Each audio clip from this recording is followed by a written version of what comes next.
tenho certeza que muita gente ouve falar da astrologia horária e acaba não entendendo, né, qual a diferença, o que, que é. Então, vamos começar com o básico. O que é a astrologia horária, Claudinei? A astrologia horária é uma das 4 grandes aplicações que a astrologia clássica ou tradicional tinha desde o passado, desde a época dos gregos, 20 e tantos séculos atrás, até principalmente o século XVII, e podemos falar até o final do século XIX, que ela ficou estagnada, mas continuou. Então, se tem a aplicação da astrologia, primeiro, a astrologia que a gente chama de mundana ou mundial, a astrologia voltada aos assuntos que abordam, né, o mundo inteiro, ou um país específico, né? Antigamente um reino específico. Você tem a astrologia natal, então a astrologia mundana é a primeira forma de aplicação de astrologia que a gente tem registro, então desde por volta de 3.000 AC na Mesopotâmia, que são os registros mais antigos que a gente tem, e por volta de meados do segundo milênio AC, começa-se a ter também astrologia para pessoas, astrologia natal. Por quê? Os astrólogos viram que o destino do rei, muitas vezes de outros membros da família real, estava intimamente ligado ao que ia acontecer ao reino. Então se começa a fazer mapa também para as pessoas. Então, a segunda aplicação, a astrologia. Mas ainda uma elite, né, nessa época, né, Claudinei? Ainda é elite, né? O rei, o filho do rei, né? Perfeito, isso mesmo. Então, começa com o rei, daí família real, depois os poderosos, os ricos. Então, demora até que a astrologia natal ela seja mais popularizada. Principalmente tem a gente que não sabia nem que ano nasceu, quanto mais a hora. Então, isso daí demora. É verdade. E por volta do século V, século IV AC, começa um outro tipo de astrologia que os acadêmicos, eu tenho visto trabalho com o pessoal da Europa principalmente, eles chamam de astrologia catártica, que vem de catarco, né, do grego, que seria início. A astrologia para responder perguntas sobre o início de alguma coisa, que acabou dando origem à astrologia eletiva, e sobre como alguma coisa que começou vai se desenrolar, que aí é a astrologia horária. Então, a astrologia horária, que é a astrologia de responder uma pergunta específica, ela vem dessa base. Então, mais ou menos século V, século IV AC, começa-se a ter a astrologia de pergunta. E aí, então, a gente chega no que é o mapa horário. O mapa horário é o mapa, a gente pode falar que é o mapa do nascimento da pergunta. Por exemplo, você está pensando em mudar de emprego. Você me faz essa pergunta. A hora que eu entender exatamente o que está por trás da sua pergunta, nasce o mapa. Então, a pergunta horária é o mapa do nascimento de uma pergunta. Ou seja, não é o quando eu decidi ou eu pensei na pergunta, mas é quando o astrólogo faz o mapa daquela pergunta, né? É o momento que ela nasce, considerado o nascimento dela. Isso. Então, a gente pode pensar que a concepção, então, por exemplo, você tem a situação aí que você pode mudar de emprego, você recebeu uma oferta. Aí você fala comigo, Claudinei, devo mudar de emprego? Perfeito. A hora que eu entender o que você quer dizer com devo mudar de emprego, é que vai nascer a pergunta. E o que quer dizer isso daí? Primeira coisa, a minha posição, eu tenho visto outros astrólogos já se colocarem assim também, eu acho que é o mais correto, eu não vou te falar nem que você deve, nem que você não deve.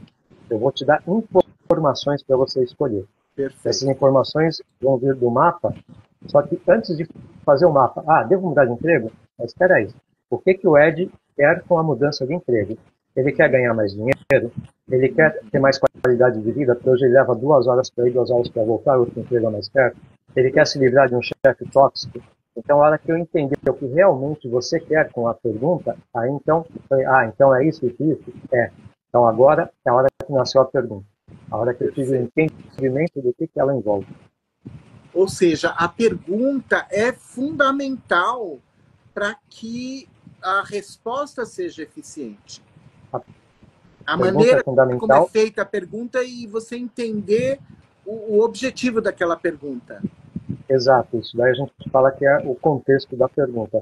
Então, por exemplo, você, com a oferta de emprego, você está querendo mais qualidade de vida. Aí, no mesmo dia, tem outra pessoa que quer saber se ela deve mudar de emprego. Ela está querendo mudar de emprego por quê? porque no novo emprego trabalha a pessoa que ela gosta e ela quer ficar próxima. Então, a pergunta assim, enunciada é a mesma. O conteúdo, ou seja, a intenção por trás é outra. E na hora que eu entendo essa intenção, aí então temos o nascimento da pergunta. Aí faz o mapa, daí a gente vai responder. Perfeito, perfeito. E qualquer pergunta pode ser feita? Se existe algum tipo de restrição, enfim, no caso, assim, vamos pensar numa situação profissional, né? Então, alguém chega para você, astrólogo, e quer uma consulta. Ela pode fazer qualquer tipo de pergunta ou existe algum tipo de limitação, enfim? Teoricamente, se poderia fazer qualquer pergunta. Na prática, tem algumas restrições. Então, por exemplo, teve uma vez que uma pessoa queria saber se eu conseguiria responder para ela se um parente dela que tinha desencarnado, né, que já tinha falecido, se ele já reencarnou. A resposta foi: não tenho como te responder isso. Não Claro. existe, na astrologia tradicional, não, na astrologia clássica, nenhuma forma de identificar isso daí. Outra pergunta que me trouxeram, que eu também falei que eu não iria responder, aí não por limitação técnica, mas por questão ética, uma pessoa falou que tinha alguém que ela gosta muito, que ela procura cuidar, e tinha sido dado um prazo de validade, que é uma das coisas da astrologia tradicional. Você tem lá qual seria o período de vida da pessoa. E então a pessoa que me perguntou falou: tem uma pessoa que eu gosto muito, foi dado um certo tempo de vida para ela, eu queria saber com a pergunta horária, com a leitura do mapa, né, se isso daí está correto, isso vai acontecer. Eu falei: não vou te responder, isso daí é de outra pessoa, a menos que ela esteja incapacitada, você seja responsável por ela, eu não vou te responder sobre ela. Daí tem as questões éticas, que isso faz parte da astrologia no geral, né? Perfeito. Não é só tem mais tipos de perguntas que não dá para responder. Na verdade, dá para responder, só que a resposta não vai ser confiável. Por exemplo, quando começou a pandemia, várias pessoas me perguntaram: mas quando é que isso vai acabar? Cara, essa é uma pergunta genérica, e a astrologia horária, ela funciona muito bem quando a pessoa pergunta algo de real interesse dela. Não era o real interesse algo mais específico, dela, né? Algo mais específico. Outra pergunta cai nessa categoria. Quando é que vai acabar a guerra da Ucrânia? Não responde. Aí a pessoa fala: não, mas é que eu tenho um primo querido que ele foi lutar pelo exército da Ucrânia. Aí, opa, então a pergunta não é como vai acabar a guerra. Você quer saber se o teu primo vai morrer ou se ele vai voltar são e salvo. Então a pergunta é sobre o teu primo. Então tem essas coisas que a gente precisa estar muito atento antes de fazer o mapa e analisar. Aí tem mais uma situação também, isso daí costuma dar muita resposta inválida. Suponha que você vem falar comigo, pergunta: Claudinei, eu quero saber se esse relacionamento vai dar certo. Eu faço a pergunta, tá? Olho o mapa e falo: não vai. Você não ficou contente, aí você vai procurar outro e vai fazer a mesma pergunta para ele. Você vai procurando até ter a resposta que você quer. Então, a partir do momento que você fez a primeira vez a pergunta, teve o envolvimento, realmente teve o acesso à informação, e a resposta foi não, você fica repetindo até ter a resposta que você quer, as demais perguntas que você faz, elas estão sujeitas totalmente ao acaso. Então, deixa de ser algo válido. Aí é tentativa e erro. Tá? Perfeito.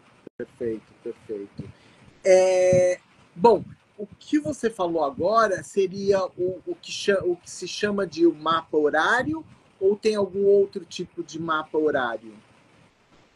O mapa horário é isso daí, é o mapa da hora então que o astrólogo entendeu a pergunta. Antigamente, o astrólogo e o cliente, eles se encontravam, estavam na mesma sala, no mesmo lugar, então local e hora era dali onde eles estavam, era tranquilo.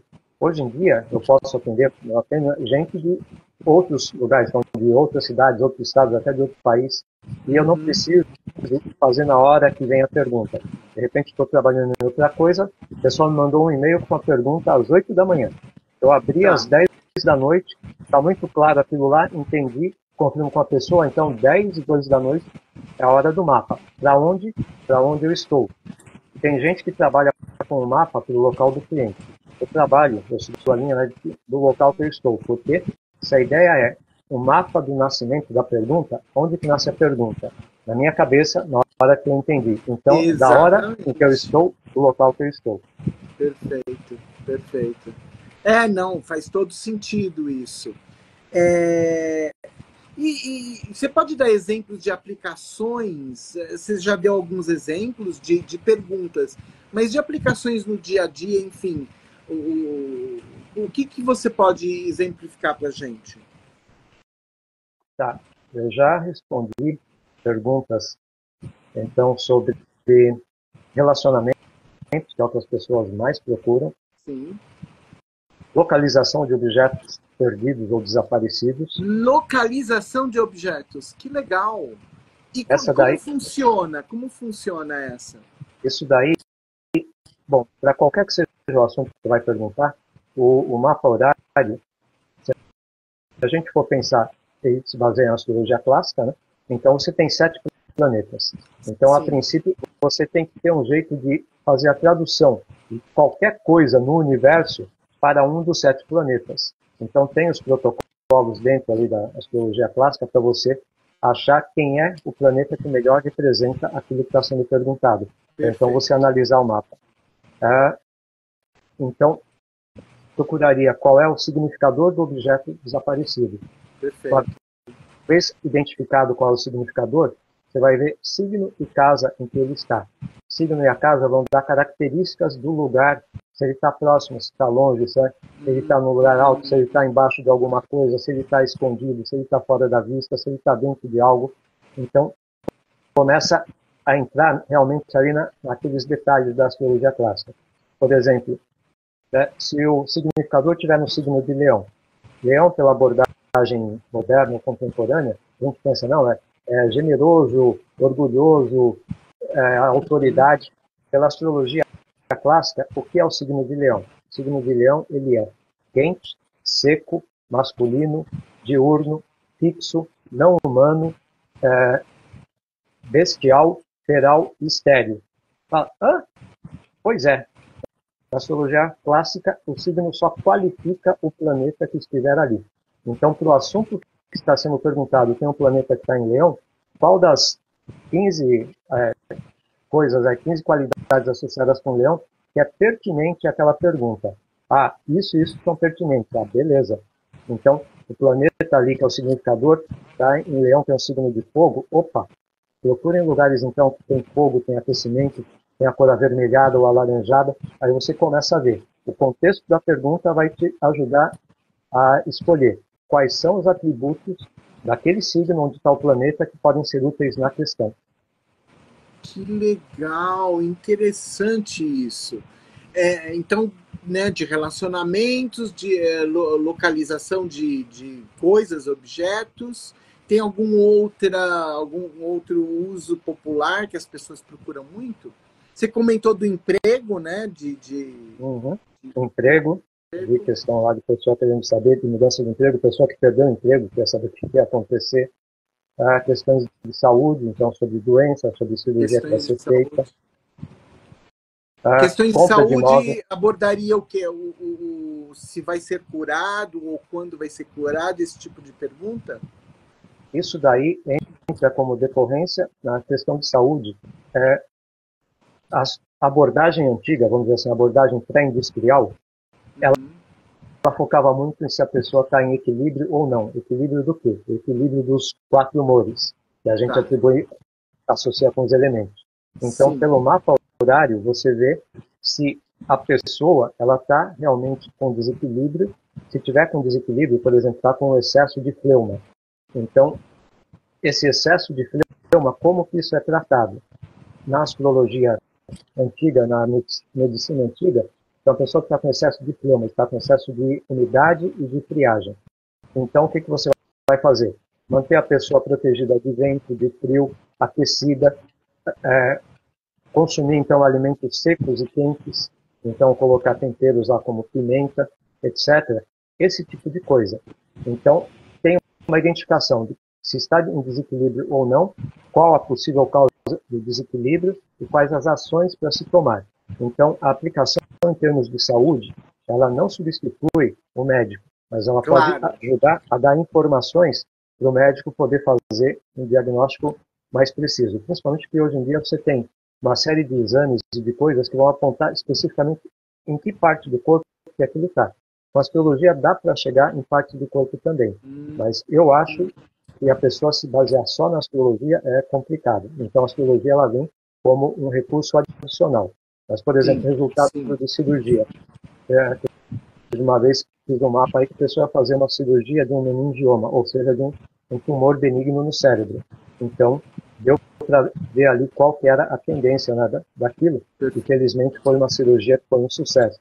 Mas no mapa apontava isso. Teve outras situações que o mapa apontava lá e falou, cara, não vai ser fácil, vai ser complicado. Então dá para ver esse tipo de coisa. Se a pergunta é relacionada ao meu interesse, no caso, o Marcos, quando você, Claudinei, faz a leitura em outro horário, não há interferência na resposta, pois cada ser tem seu mapa astral? Bom, o mapa de cada um, ele vai ser soberano sobre o que quer que a gente faça, seja com a horária, seja com a eletiva. Então, vou dar um exemplo. Se a pessoa pergunta, vou ganhar na loteria, e tem todas as indicações do mapa para ganhar na loteria, sim, você vai ganhar. Vou ficar rico? Se o mapa indica que a pessoa não vai ter condições de acumular patrimônio durante a vida, ela pode ganhar na loteria, ou vai ser um prêmio pequeno, ou logo ela vai queimar aquilo tudo. Então, primeiro, o mapa natal, ele é soberano. Segunda coisa, a questão da concepção e do nascimento. A pergunta ela é concebida na mente, né, do cliente, na mente de quem pergunta, mas ela vai nascer na hora que o astrólogo entender. Então, se ele me mandou a pergunta às 10 da manhã, eu vejo às 10 da noite, às 10 da noite eu entendo, o mapa é das 10 da noite. Então, é a hora que você parou para trabalhar naquela pergunta, não é isso? Foi a hora que eu parei para trabalhar, olhei aquilo e falei, putz, é tal e tal coisa. Beleza. Olhei, será que é isso ou aquilo? Não vou fazer ainda, vou mandar um questionamento para a pessoa para ver, olha, você está perguntando é A ou é B? Isso daí é uma outra coisa que é importante deixar claro. O astrólogo, ele não é adivinho na maneira como a gente fala hoje em dia. Hoje em dia a gente fala que adivinhar, né, usa adivinhar, no sentido de dar um palpite ao acaso e acertar. O adivinhar vem de divinare, que é enxergar como as divindades, ou seja, pessoas com poderes especiais. Então você tem um vislumbre à frente. Então o astrólogo, ele procura ser o adivinho da concepção antiga, e não o adivinho na concepção moderna de chutar. Se tem algo que o gerente está me perguntando e não está claro para mim, eu não tenho que tentar adivinhar nesse sentido de chute. Eu vou perguntar para ele, olha, você está querendo tal coisa mesmo? Ah, é tal coisa, beleza. Então agora eu entendi, agora eu faço o mapa. É possível perguntar sobre qual é o signo de alguém, caso a pessoa não tenha corretamente os dados de nascimento? Essa é uma ótima pergunta, eu nunca não tinha pensado nisso. Porque, principalmente, pessoas mais antigas como nós, que não tinham, ou que às vezes, no caso da uma geração anterior, era até difícil, às vezes levavam dias para registrar, né, uma pessoa, né? Então tem esse tipo de problema, né? Sim. Então é possível a gente fazer a pergunta, chegar no provável signo. E aí entra de novo uma diferença entre a abordagem moderna, contemporânea, e a astrologia clássica ou tradicional. Na abordagem clássica ou tradicional, o signo da pessoa, ou seja, onde estava o Sol quando a pessoa nasceu, o Sol ele vai ter importância para falar de vitalidade da pessoa, ele entra nas estimativas para a gente determinar o provável tempo de vida, e a menos que o ascendente da pessoa seja Leão, parou por aí. Porque pela abordagem antiga, a gente vai olhar todos os planetas e principalmente regente do ascendente e Lua, que são dentro do modelo de funcionamento antigo, são regentes do ascendente e Lua que representam a pessoa e não o Sol. Então, saber se a pessoa, por exemplo, ela é de Capricórnio ou de Aquário, não vai ajudar muito na abordagem antiga. Para a abordagem moderna, tem uma abordagem um pouco diferente, com um toque mais psicológico também, pode ser útil. A abordagem antiga, só saber isso daí não vai adiantar. Se a gente não tiver a hora de nascimento, o mapa todo está invalidado. Sim, sim, sim. Hoje é um dia especial, né, Claudinei? Porque Sim, hoje é um dia que é uma data que acontece a cada 4 anos. Então eu estava, inclusive, vendo na televisão muitas pessoas que nascem no dia 29, os pais preferem registrar no dia 2, ou no dia 1, ou no dia 28, para não ter problemas no futuro, mas na realidade, de fato, nasceu no dia 29, né? sim. E isso daí acaba dando um problema para quando você vai fazer o mapa. Se você colocasse, por exemplo, que nasceu hoje, 29 de fevereiro de 2024, Sim. se colocar que foi 1º de março de 2024, vai ser muito parecido, mas vai ser um pouco diferente. A Lua, por exemplo, já vai ter andado 13 graus pelo menos. Sim, Então, exatamente. começa a bagunçar a informação que vai estar no mapa. É. O próprio Sol, dependendo da quantidade de dias da diferença, muda, né, o grau, né? Sim. Um planeta que estava prestes a entrar em retrogradação pode aparecer como retrógrado, que estava retrógrado aparecer como está direto, começa a falsear o que está no mapa. Então é importante. Hoje em dia eu acho que é mais raro isso acontecer, né? Porque é tudo registrado muito mais rapidamente, de uma forma digital. Mas pessoas mais velhas têm esse tipo de problema. Perfeito, é isso mesmo. Tem mais alguma característica da astrologia horária que a gente não tenha mencionado aqui, que você acha pertinente, importante falar? Tem sim. A astrologia horária, ela é um tipo de oráculo. Ela se presta a responder perguntas, né? E de uma maneira assim, muito focada. Por exemplo, quando as pessoas vão no atendimento de tarô, de baralho cigano, geralmente tem agendado uma hora em média de atendimento, a pessoa vai com a questão principal, aproveita e vê outras coisas. A astrologia horária é uma pergunta sobre um assunto. Então, pegando o exemplo do emprego, você quer saber se você muda de emprego ou não. Aí eu abro o mapa, a gente vê lá, te dou a resposta e fala, então já que a gente está aqui, olha, eu estou com um relacionamento em andamento aqui, dá para você olhar também? Não. É pergunta sobre emprego. Tá, você quer saber sobre relacionamento? Então agora eu vou entender o que você quer saber, vai ser outro mapa, outro atendimento. Mesmo que seja feito ali na hora. Então, perfeito. A astrologia horária é extremamente saturnina. É preto no branco e é assim. Saiu dali, Ele é muito não. saturnino. Entendi. Porque daí sim eu acredito que pode haver uma influência, uma mistura energética, né, de temas diferentes, que um não tem nada a ver com o outro, não é isso? Exato. Exatamente. Pode meio que sujar um pouco a interpretação, de alguma certa maneira, né? Tem mais uma coisa que é importante falar para quem se interessar em estudar astrologia horária e aplicar. Como ela é um tipo de oráculo, o astrólogo que está lendo o mapa, ele é o porta-voz entre o extraordinário, né, o invisível, o extraordinário, e o mundo material. Então, tem o compromisso de ser transparente no que ele vai passar. Ser transparente não quer dizer ser sem tato, mas se a pessoa vem e faz uma pergunta delicada, tem que dar a resposta, mesmo que a resposta não seja o que a pessoa está querendo. Teve um mapa e às vezes a e resposta pode ser bem difícil de ser dada, não é, Claudinei? Pode ser a resposta difícil, pode não ser a resposta que a pessoa está querendo, e tem situações também que a resposta não tem resposta, o que você está procurando não vai ter solução. Entendi. E o astrólogo aí, ele tem que ser fiel àquilo que ele está vendo no mapa. Sim, sim. É questão de ética também, né? Sim. Questão de ética também. O negócio é fazer astrologia, curtir e estar ciente que tem sempre coisa nova, e que o único jeito de você realmente entender a astrologia é aplicando. Então é treinar, e quando cansou, treina mais um pouco. É isso aí. Como qualquer coisa na vida, para você fazer bem, você tem que praticar muito, né? E a gente está aprendendo constantemente, né, Claudinei? Exato.